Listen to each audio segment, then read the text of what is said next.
সাহাবায়ে কেরাম দিনের পর দিন উপবাস ছিলেন, সাহাবায়ে কেরাম দিনের পর দিন উপবাস ছিলেন। তিরমিজি শরীফের হাদিস, আল্লাহ নবীর সাহাবা আবু বকর সিদ্দিক রাদিয়াল্লাহু তাআলা আনহু একবার 3 দিনের উপবাস। কয় দিনের উপবাস? আরো জোরে বলেন না, কয় দিনের? আপনি আমি কয় দিনের? আপনার এখানে খাওয়া আসেননি 3 দিনের? এ হক্তের তো না, একটু ভরইলে তো খানা খাইবা না, খাইতা না, না খাইয়ে তো আর কেউ ঘুমাইতা না। আবু বকর সিদ্দিক রাদিয়াল্লাহু তাআলা আনহু হাদিস শুনাইতেছে আপনাদেরকে।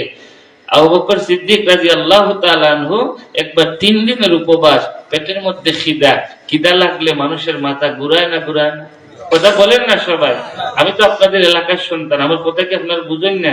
সবে বুঝেননি, তাহলে কথা বলতেই নাইলে আমার কথা বের হবে না।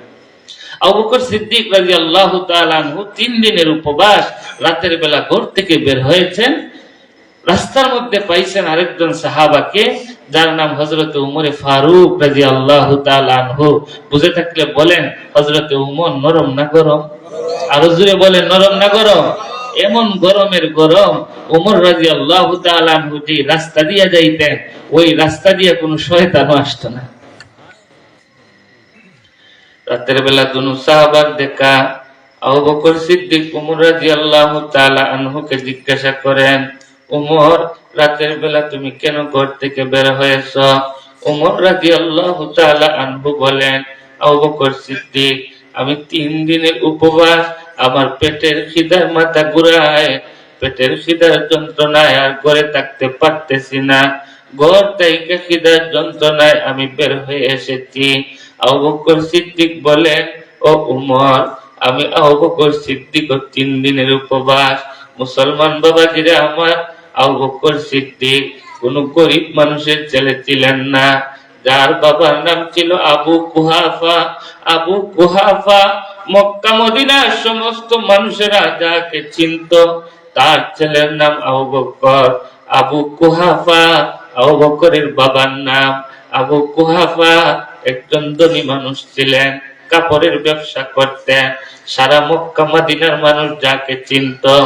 আবু কুহাফার ছেলের নাম আবু বকর। আবু বকর সিদ্দিক যেই দিন মুসলমান হয়েছিলেন, ওই দিন 40,000 দিরহাম নিয়ে মুসলমান হয়েছিলেন। কিন্তু একটা সময়ে তিনি যখন উপবাস থাকেন, শরীরের মধ্যে সলার সদকায়ে দিয়ে হাঁটেন, ওই সময় কাফেররা আবু বকর সিদ্দিককে নিয়ে টিস্কারি করে, মজা করে, ঠাট্টা করে। আবু বকর সিদ্দিককে বলে, হে আবু কুহাফার ছেলে, তুমি এত ধনী মানুষের ছেলে ছিলে, আজকে মুহাম্মদের সঙ্গ ধরিয়া আজকে সলার সদকায়ের মধ্যে দিয়ে হাঁটো, তোমার কি একটু লজ্জা লাগে না? আবু বকর সিদ্দিক জবাব দেন, এ কাফেরের বাচ্চারা, আমার কাছে যা ছিল সবকিছু ছিল মুর্দা, এইগুলার বিনিময়ে আমি খরিদ করেছি জিন্দা খুদা লা ইলাহা ইল্লাল্লাহ। আবু বকর সিদ্দিক 3 দিনের উপবাস। উমরকে বলতেছেন, উমর, আমি আবু বকর তো 3 দিনের উপবাস, আমার তো পেটের খিদার যন্ত্রণায় মাথা ঘুরাইতেছে। মুসলমান বাবাজিরা আমার, আজকে আপনার আমার উপবাস থাকতে হয় না, আল্লাহ আমাদেরকে প্রাচুর্যতা ধন সম্পদ দিয়েছেন।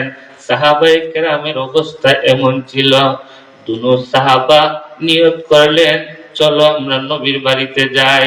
কার বাড়িতে যাইবেন? আরো জোরে বলেন না, কার বাড়িতে যাইবেন?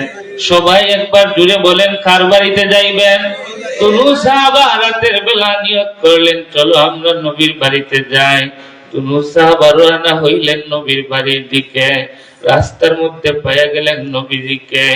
নবীজি দুনু সাহাবাকে জিজ্ঞাসা করতেছেন, বিআইয়ি শাইইন আখরাজাকুমা ইয়া আবা বকরিন ওয়া উমরা, হে আবু বকর, হে উমর, এত গভীর রজনীতে তোমরা কেন আমার বাড়িতে, কেন তোমরা ঘর থেকে বের হয়ে আসলা?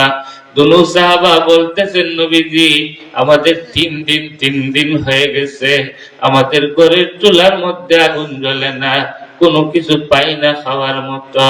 আল্লাহর নবী, আপনার বাড়িতে এসেছি, কোনো কিছু পাই কিনা, একটা লুকমা যদি পাই তাহলে খাবো।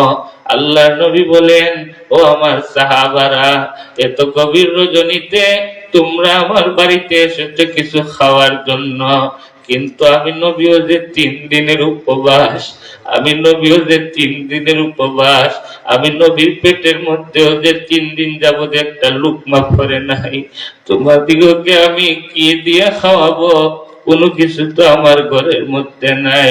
আল্লাহ এত পয়গাম্বর দুনিয়াতে পাঠাইছেন, এমন কোন নবী নাই যাকে আল্লাহ পরীক্ষা করেন নাই, এমন কোন ওলি নাই আল্লাহ যাকে পরীক্ষা করেন নাই। তবে যারা পরীক্ষার মধ্যে ধৈর্য ধরবে, আল্লাহ তাদেরকে মহা পুরস্কার দুনিয়াতে ও আখিরাতে দান করবে।